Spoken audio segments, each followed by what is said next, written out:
Welcome to Deanna Reads. My name is Deanna and I read. Today I'm going to be doing my February wrap-up. February was a pretty awesome month for me. And also I got my hair cut, which didn't happen in February. It just happened beginning of this month. So yeah, February wrap-up. I read 12 books this month, which is insane considering this is the shortest month of the year. And I guess it was a leap year, so I had that extra day. I'm pretty impressed with myself there. I only read 9 books in January, so 12 books. Pretty heavy stuff. I am 5 books ahead in my reading goal, which is exciting. That way I can slack off later in the year. So let's just get started with what books I read this month. The first book I read was Passion by Lauren Kate.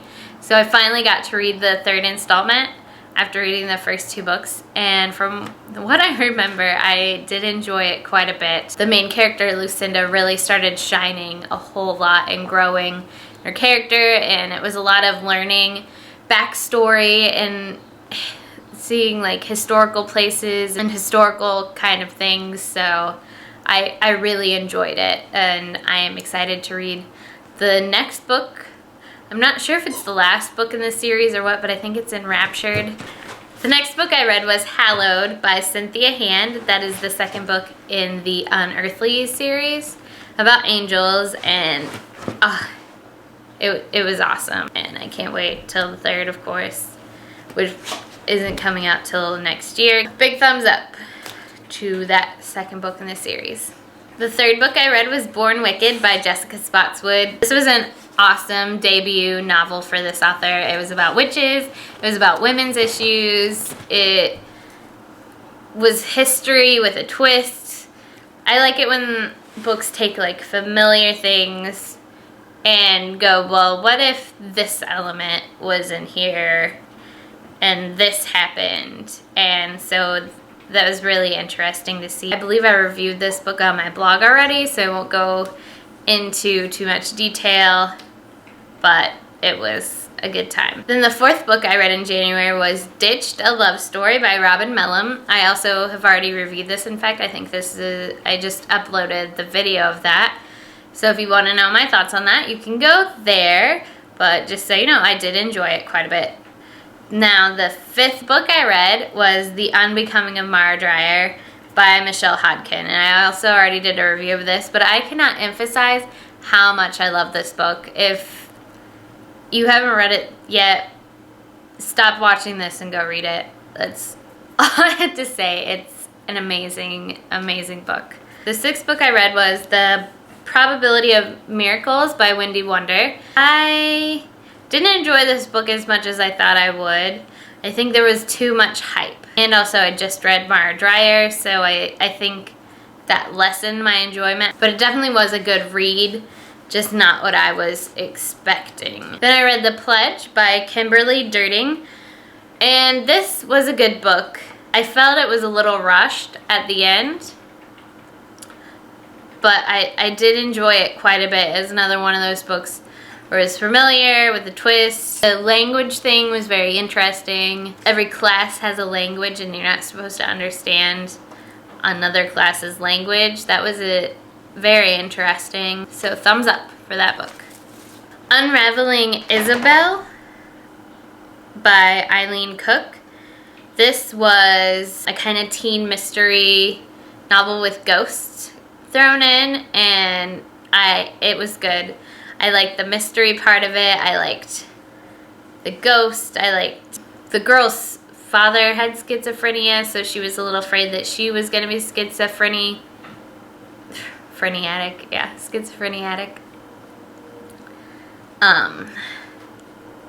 Where'd my thought go? So there's a twist of you don't know if this is paranormal or if the girl's just going crazy. Now the 9th book I read this month was Starters by Alyssa Price. So I reviewed this book on my blog already, and I enjoyed it quite a bit, so thumbs up. And the 10th book I read was India Black and the Widow of Windsor by Carol K. Carr. I finally got to read this book. It had been sitting on my Kobo for months and months. After me waiting frantically to like get the book, my hands on the book, it sat there on my Kobo forever. And I loved this book. I love this series. I love the heroine in this. I love the voice about it. It's so interesting and from such an awesome point of view that you don't get to see a lot in literature. The main character is the madame of a whorehouse, and she's thrown into this mystery thing. I love historical mysteries quite a bit, and I loved this book, and I'm really disappointed that I don't know when the next book in the series is coming out, but there is a next book because I did just read on the author's blog that she's outlining the 4th in the series, so the 3rd one is out there somewhere. Probably still in the publisher house getting tweaked and all that. But I don't know anything about it, and that makes me really antsy. The 11th book, Touch of a Thief by Mia Marlowe. I'm really embarrassed that I tried to read this book. I saw it on the homepage of the ebook digital library, and I thought, hey, that looks interesting. And it was a horrible romance novel is what it was. I didn't even finish it. I think I read halfway through and it just wasn't that good. Like, I'm all for a romance novel. The writing was horrible. The sex was horrible. It just, no good. The cover is pretty though. That's what drew me in, was this pretty cover that wasn't all glistening abs and busting open bodices. And I thought, hey, maybe this book has substance. No. And the last book that I read this month was Paranormalcy by Kiersten White. And it took me a while to kind of sludge through this book. I think I was just really starting to feel that I had read 12 books this month. And so, but I did really enjoy it. It reminded me a lot of Buffy.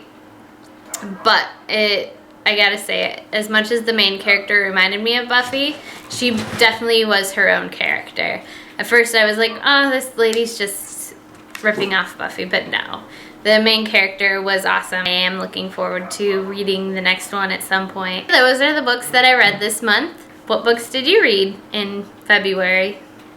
Thanks for watching. Keep reading. You're gonna have to take this and go elsewhere. Okay.